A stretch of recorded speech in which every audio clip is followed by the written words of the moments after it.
today we're working on a couple ways that we can manage and start working on polite greetings with jumpy, mouthy dogs. So, in particularly jumpy dogs. I'm working with Boo here today, who is a big jumper, but we've been working on this for a while. A couple things we want to start out with are, number one, make sure we can always manage the situation. So, as you can see, Boo is tied to my doorknob. I have him on the outside of the door with the, his leash is attached to the outside of the knob with the door closed, so he can't pull off of it. He can't get away from that leash, and this way he can't actually jump up and put his feet on me. So I do this, that's my first thing, managing the environment. Making sure that they can never actually practice jumping on someone is really important, because as we all know, practice makes perfect. So if he can't jump on me, then he won't learn to keep doing it, and it won't be self-reinforcing. The other thing I want to do is reinforce those good behaviors, the things that I do want, which is forepaws on the floor. I want him to focus downward.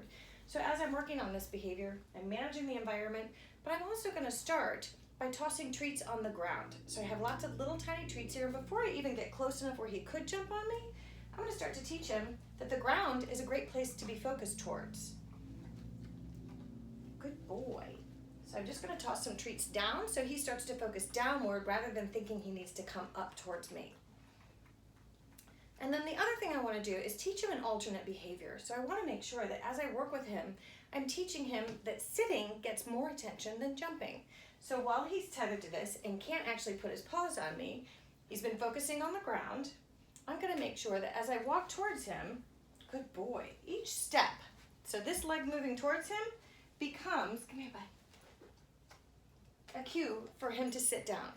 So, and I've done that by over and over and over again. I use the lure to get him to sit or lay down. So as I move towards him, that foot moves in, my hand goes into that sit position for him, or that sit cue. Good boy. So whenever I move towards him, he's automatically cued without me having to say a word or eventually use that lure. He's automatically cued to sit instead of jump. Good boy, Boo. And again, I want to make sure that I'm able to focus those treats downwards, focus his attention downward, and make sure he's getting rewarded for those positive alternate behaviors.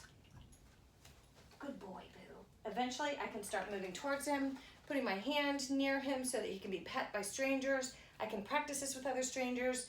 I want to make sure that he's learning this